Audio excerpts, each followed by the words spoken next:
అందరికీ నమస్తే. నా పేరు Sudha. Welcome to sweet home cute family. అందరూ ఎలా ఉన్నారండి? బాగున్నారా? మేము బాగున్నాం. మీరు ఎలా ఉన్నారో కామెంట్లో చెప్పండి. వీడియోస్ చేసి చాలా రోజులైంది కదండి. రోజులు కాదు, నెలలనే చెప్పాలి. అమ్మ వాళ్ళ ఇంటికి వెళ్ళాక కొన్ని వీడియోస్ పోస్ట్ చేశాను. ఆ తర్వాత కొన్ని పరిస్థితుల వల్ల వీడియోస్ చేయలేకపోయాను. ఉన్న వీడియోస్ కూడా పోస్ట్ చేయలేని పరిస్థితి వచ్చిందనమాట.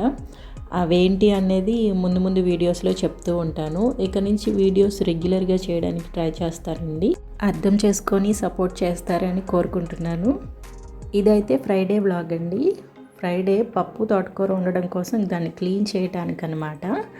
మీరు తోటకూర ఆకుకూరలు ఏవైనా మీరు ఎలా క్లీన్ చేస్తారు? చాలామంది కట్ చేసి క్లీన్ చేస్తారండి. చాలా వరకు 70% నాకు తెలిసినంత వరకు కట్ చేసి క్లీన్ చేస్తారు.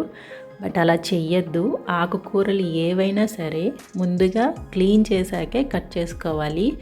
మీరు కట్ చేసి క్లీన్ చేసినట్లయితే ఎన్నిసార్లు కడిగినా కూడా దానికి మట్టి ఇసుక అంటుకొనే ఉంటాయి. మీరు తినేటప్పుడు అది మీ పంటి కింద పడుతూనే ఉంటుంది.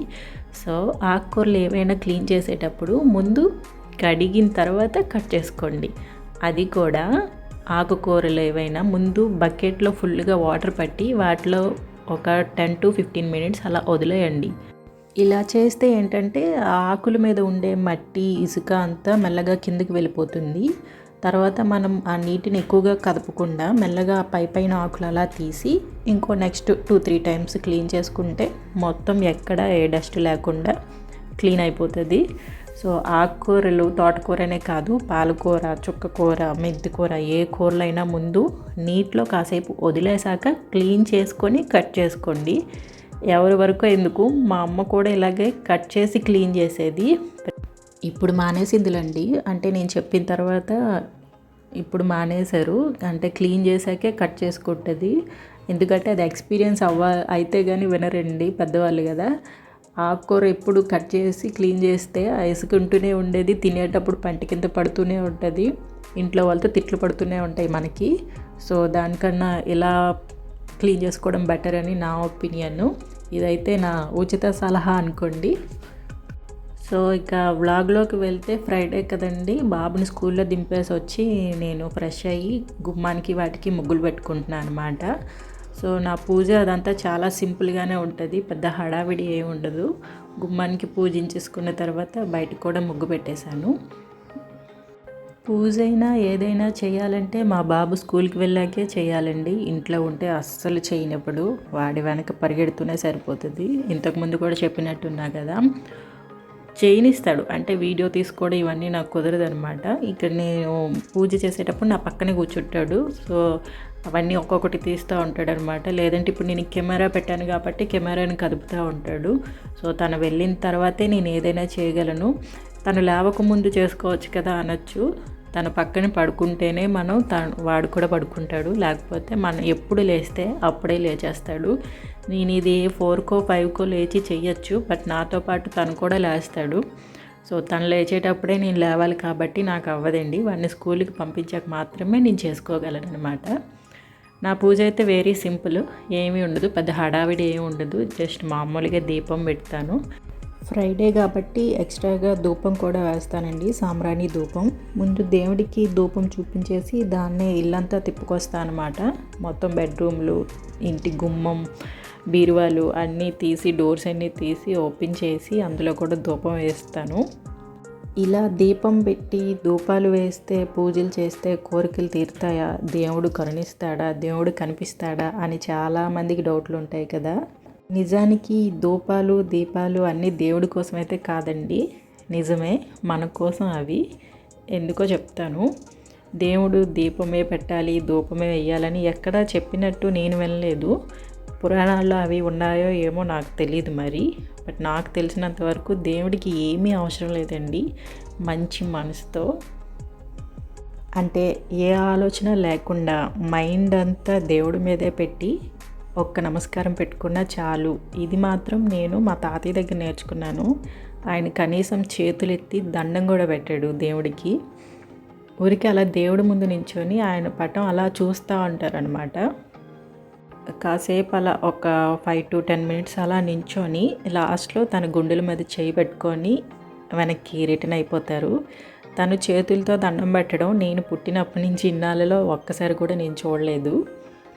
అంటే దేవుడికి దీపాలు ధూపాలతో పని లేదు అని నాకు అర్థమైంది. మళ్ళీ ఆయన అయ్యప్ప స్వామి భక్తులు. అయ్యప్ప స్వామికి ప్రతి సంవత్సరం మాల వేసుకుంటూనే ఉండేవారనమాట. అప్పుడు కూడా మొక్కలేదా అంటే అప్పుడు కూడా మొక్కలేదండి. అప్పుడు ఓన్లీ భజనలు. సేమ్ ఇప్పుడు నేనైతే ఎలా చెప్పానో అలానే నించొని దేవుణ్ణి అలా చూస్తూ ఉండేవారు. కళ్ళు కూడా మూసేవారు కాదు. అలాగా కళ్ళల్లో ఆ దేవుణ్ణి నిలుపుకునేవారు అనమాట. సో పూజలు, ఈ ధూపాలు దీపాలు ఇవన్నీ మన కోసమే. మన మైండ్, ఇల్లు, మనసు ప్రశాంతంగా ఉండడానికి అనమాట. ఇవన్నీ మన కోసం మనం చేసుకునేదే తప్ప దేవుడు నాకు ఇలానే చేయాలని చెప్పడండి. దైవానికి మనకి ఏమి ఇవ్వాలో ఏమి ఇవ్వకూడదో ఆయనకి తెలుసు. దీపం పెట్టి ఆయన్ని కాకపట్టాల్సిన పని లేదనమాట. సో దీపం పెట్టాము, ఏదైనా కోరుకోవాలని మనకున్నప్పుడు మాత్రం ఏదేదో డైలాగ్ చెప్పినట్టు అందరూ బాగుండాలి, అందులో మేము ఉండాలి అనుకుంటే సరిపోతుంది. మనం కోరినా కోరకపోయినా దేవుడు ఏమి ఇవ్వాలో అవి ఇస్తాడండి మనకి. అలా అని కోరుకోవద్దా అనద్దు, కోరుకోండి. మన కోరికలు మన ఇష్టం. దేవుడు నవ్వుకుంటాడేమో అని నేను అనుకుంటున్నాను. కోరికల చిట్ట అలా పెరుగుతూనే ఉంటుంది. ఒకటి తీరుతుంటే ఒకటి మనం అలా కోరుతూనే ఉంటాం కదా. బట్ బాగుండాలి, మంచి ఆరోగ్యాన్ని ఇవ్వు స్వామి అని కోరితే చాలు. అది ఉంటే అన్నీ ఉన్నట్టే. సో పూజల విషయంలో అయితే నేను ఇలానే ఆలోచిస్తానండి. మన ఆరోగ్యం బాగున్నంతసేపు దేవుడికి థ్యాంక్స్ చెప్పుకొని ఒక దీపం పెట్టడంలో తప్పేమీ లేదు. అలా అని కోరికల కోసమే పెట్టాలి అని కూడా కాదనమాట. సో వ్లాగ్లోకి వస్తే నేను తోటకూర అంతా క్లీన్ చేసేసా కదా. ముందు నానబెట్టిందంతా తీసి ఒక 2-3 times క్లీన్ చేసేసాను. దాన్ని పప్పులో వేసి కుక్కర్ పెట్టేసాను అనమాట. ఇప్పుడు మా బాబుని తీసుకురావడానికని రెడీ అవుతున్నా. తీసుకొచ్చేసి వాడికి భోజనం కూడా పెట్టేసి పడుకోబెట్టాను. తర్వాత నేను గిన్నెలన్నీ ఉన్నాయి కదండి, మార్నింగ్ నుంచి వండినవి, టిఫిన్ చేసినవి అన్నీ కలిపి క్లీన్ చేసుకొని, దేవుడి సామాన్లు అంటే ముందు రోజు పూజ చేసిన దేవుడి సామాన్లు తీసేస్తాం కదా, అవి ఈరోజే క్లీన్ చేసుకుంటాను నేను. మళ్ళీ రేపటికి యూజ్ చేస్తాను అనమాట. ఈరోజు పెట్టినవి మళ్ళీ రేపు పొద్దున్న తీసి రేపు మధ్యాహ్నం కానీ ఎప్పుడైనా క్లీన్ చేస్తాను. అంటే ముందు రోజు ఇవన్నీ ఈరోజు క్లీన్ చేసి రేపటికి యూజ్ చేస్తూ ఉంటాను అనమాట. అలా అంటే 2 సెట్లు పెట్టుకున్నాను నేను. ఆ 2 సెట్లు ఒకరోజు ఒకటి అలా వాడుతూ ఉంటాను అనమాట. ఒకే సెట్ పెట్టుకొని దాన్నే ప్రతిరోజు క్లీన్ చేసి చేయాలంటే అవ్వదండి. ఎందుకంటే స్నానం చేసి పూజ గదికి వెళ్ళి వాటిని తీసి అవి క్లీన్ చేస్తే అవి ఆరవు. అప్పటికప్పుడు తుడిచి పెట్టుకోవచ్చు కదా అనొచ్చు. బట్ మచ్చల్లా పడిపోతాయి అన్నమాట. ఆరితేనే బాగుంటాయి. సో అందుకే నేను ఇలా 2 సెట్లు పెట్టుకుంటాను. ఈలోగా ఇవన్నీ క్లీన్ చేసేసరికి మా బాబు గారి నిద్ర కూడా అయిపోయింది. వాళ్ళు లేచి వచ్చేసాడు. చెప్తాను కదా, పక్కన ఉంటేనే పడుకుంటాడు. జస్ట్ ఒక 1 hour ఏమో పడుకున్నాడు, లేచి వచ్చేసాడు. ఇంక నేను అక్కడ ఉన్నానని వచ్చి ఆ పైన యాపిల్స్ ఉంటే అడుగుతున్నాడు అనమాట, యాపిల్ అని. బట్ తనకి జలుబు దగ్గు బాగా ఉందన్నమాట. అందులోని వింటర్ కదా, అస్సలు తగ్గట్లేదు.